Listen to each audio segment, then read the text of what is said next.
Welcome back. My name is Theresa and I'm very much alive. Yeah, I know I am. Today was a good day. I only yelled at 3 people instead of 12. Good day in my books. I have an awful, garbage, filthy mouth where sometimes, just sometimes, I tend to use the word fuck as a comma. I know it's disturbing. I should be stopped, but I haven't, and you're here. Hi. If you're not into that or weird stuff in general, then this, my dear, is not the place for you. Feel free to X out the video here. No harm, no foul. But I'll remember our time fondly. Y'all, I am so excited to do this video today because I get to collaborate with the beautiful, the wonderful Angelica, also known as Angie, but you know what? Let's be American about it. And I'm probably gonna butcher your last name, so that's great for me. Angelica Nyqvist. Please, for the love of everything holy, tell me that I'm at least somewhere within the vicinity. If I'm not, blame my Americanness for not knowing how to pronounce things. I love Angie. She is my colorful gaming queen who not only makes amazing content, but is just a complete adorable sweetheart that I love, and I kind of want to steal her Gucci bag. Not gonna lie. Next time you're in New York, expect to be robbed. Oh, I probably shouldn't say that because now there's evidence. So when I do take your bag, then they'll know it's me.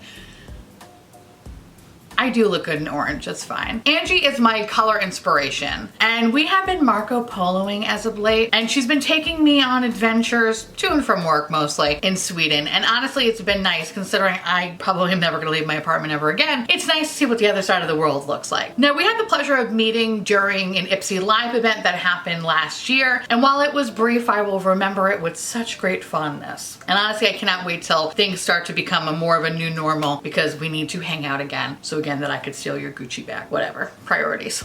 That being said, she asked me if I wanted to collaborate and I said abso-fucking-lutely. Since we are ladies of a certain age. Old.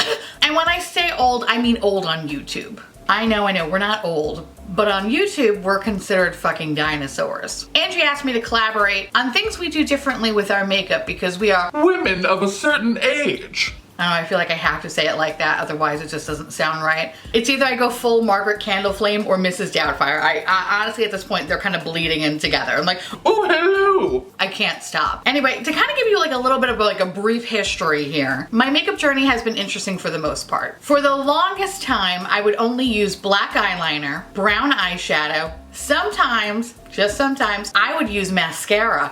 I know. And if I was really feeling randy, I would use way too much concealer and use it pretty much as a foundation, but ultimately missing all the red spots on my cheeks, you know, because I had natural rouge. Oh, you think that's bad? It gets worse. I never really washed my face. So anytime I would have any sort of pre-existing eyeliner, I would just take some concealer, clean it up, and then just apply more on it and then go out for the rest of the night. Because that's the kind of girl I was. Some say a trendsetter, others say a monster. You decide. It also actually really didn't help that I had no eyebrows, and with the lack of eyebrows, I just pretty much look like an angry fat boy. But either way, I was turning heads. Was I? Probably not. Anyway, when I started kind of getting into beauty YouTube and then ultimately creating my channel, I lost my mind. I went from a world of black and white into a world of color. Think of it like that shitty Pleasantville movie. Remember when that was a thing? Yeah, me neither. So with that said, my makeup journey started later in life. And I feel like in a span of a few years, I played with a lot of different makeup. And the older I get, I realize the things that I did from even maybe 6 months ago, I can't even do now. Because when you become a woman of a certain age, things just fall. And I don't have the money to lift and perk shit up, you know what I mean? Now you're probably saying to yourself, Theresa, what do you mean? Give us some examples. Bitch, I got you. One of my best examples is foundation finishes. I used to have normal skin, and even though I never really washed my face as a teenager, I was actually blessed enough not to have any sort of acne prone skin. My skin was pretty normal. And my skin used to be the kind of skin that could, like, you know, do and wear whatever it wants. It was totally fine. Equated to somebody that could pretty much eat everything and not gain any weight. Basically the ultimate superpower in the world. Unfortunately, my skin has took a sharp fucking left and it has become more and more like the Sahara Desert, to the point where foundation can simply turn me into a mummy's dick. Since matte foundations no longer work for me, I started venturing into radiant finishes. But there's still a small chance where I can break out from them, and then it kind of becomes like a really oily pepperoni pizza kind of a fucking mess, and nobody has time for that. I have since found natural finish foundations have been the best thing for my skin as it gets older. It's kind of like the best of both worlds. It's not quite matte, it's not quite dewy. It's the porridge that's just right. Now I do have foundations in my collection that are, you know, kind of like a satin matte or a demi matte finish, and I can get away with those, but I have to use a lot of moisturizer and hydrating primers in order for it to work. Otherwise, I just look DOA. I think because of the foundations, I have focused more on primers. Something that when I was younger, I was like, what the fuck is a primer? You mean for paint? I had no idea. It wasn't until I would say the last like 5 years where I was like, oh, primer, you prime your skin. Got it. At this stage in my life, I actually use 2 to 3 primers before applying foundation. I know, I'm that ridiculous. But when using my little concoctions, I'm able to maintain a really beautiful hydration as well as this Benjamin Button glow. Another good example would be concealer consumption. I love watching younger YouTubers slather that shit all over their face. And usually I'm watching with my vodka, swirling it around, just laughing maniacally, like, like just very evil.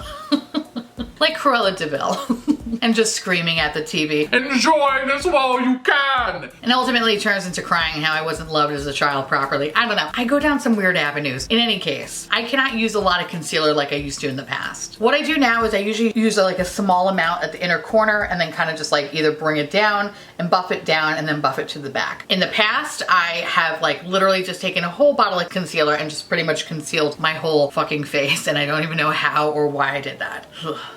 But now I find myself either using a little less product or just spot concealing. And much like foundation finishes, the same applies for concealer finishes. If it has matte in the title, get the fuck out of here. I don't want anything to do with you. I don't want it. No. I need to have either a natural finish or a radiant finish. And since I have an exceptionally drier under eye area, I need the concealer to bring life to my face. Otherwise I look like an old boot. And the more concealer I use, the more it emphasizes my student loan stress lines.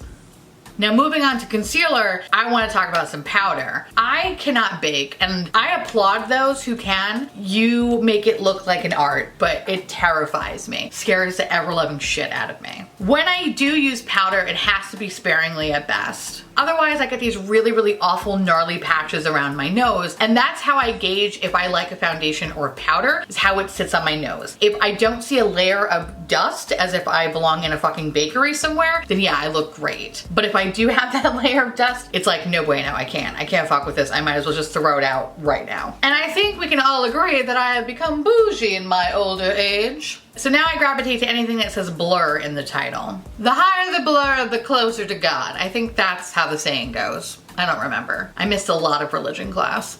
If I use too much powder, again, I look like a mummy's meat and potatoes. And unpopular opinion, I am not a fan of loose setting powders. And I don't like loose setting powders because I feel like there's no real control with the product. Often some areas are more powdered than others. So if I do use a loose setting powder, I feel like now I have to use a very, very, very tiny, tiny amount and make sure the brush is completely coated in it. So I have like an even application. Otherwise, certain areas just look way more fucking powdered, and then you try to balance it out, then adding more powder. No, it's, ugh. No thank you. And I find that for whatever reason, a lot of times loose setting powder kind of just weighs my skin down. So for example, if I use compact powder, I feel like I have a better application and I have more control with the product. And when I use too much powder or loose setting powder, for example, oftentimes my skin feels very, very tight and it feels like I have 1,000 pounds on my face. So I enjoy blurring products because it often feels lightweight, as if I'm not wearing anything on my face. And long story short, we don't need to add any extra poundage to this area. No. I think the older I get, the more I need to stop slathering makeup on like I'm a fucking sandwich. The older I get, the less full coverage I use. Now keep in mind, this is only when it comes to my base. Eyeshadow, pfft, bitch, all bets are off.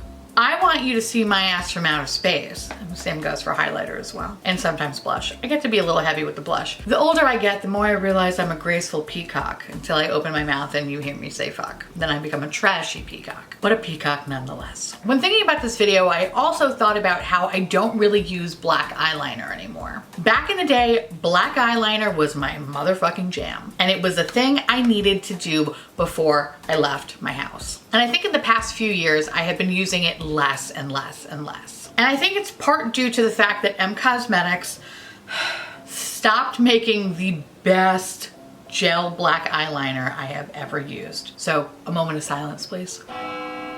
Thank you. But honestly, the older I get, the more I realize black eyeliner just makes me look old and sad. And I always find that it's the one thing that actually runs. By the end of the day, I look like that girl in the bathroom of every bar that's just crying and crying about their ex-boyfriend in high school, even though that was 25 years ago. Okay? That bitch. Fucking yikes, bro. Anyway, I think since getting older, besides the less is more approach when it comes to my base, I really focus a lot on skincare. But I'll do a video in the future kind of talking about all the shit that I use to slather on my base to keep this pizza dough looking pretty fresh. So fresh, in fact, that I have been carded for alcohol. Yep, it has happened. I have proof.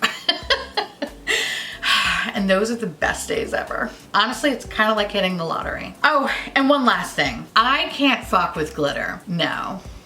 So glitter, unless in a highlighter form, and still then it has to blow my makeup dick out of the water. Otherwise, it's a no for me, dog. Anyway, let me know down below what you have to change or what you had to change in your makeup routine because you're getting closer to death. I would love to know. I want to see if we had the same things or if we're completely different. But I do find the older I get, the more my skin changes. And if you're gonna take anything from this video, treat your skin good. And please make sure to check out Angie's video and tell her I said hi. As always, I want to say thank you so much for watching. I truly appreciate it as always. Feel free to like, comment, hit that subscribe button, it's free, and hit that bell icon for notification of all my future posts. Follow me on Twitter, Instagram, Patreon. To all my little Patreon bubbies, I love your adorable little dumpling, bao bun, chashu, ramen face. I don't know, whatever. I really just want ramen really badly. I don't know if you could tell that. Anyway, I just want to say thank you so much for keeping this garbage boat afloat and just being the best little babies possible. I adore and appreciate your lovely little faces and just thank you. If you want to know what is currently on my face along with what is currently on my face, along with everything that I just mentioned, I will leave links down below and also to Angie's video as well. Keep wearing a mask, keep washing your hands, keep staying safe. Please remember to register to vote if you have not done so already. And I'll see you little pumpkins later. Bye.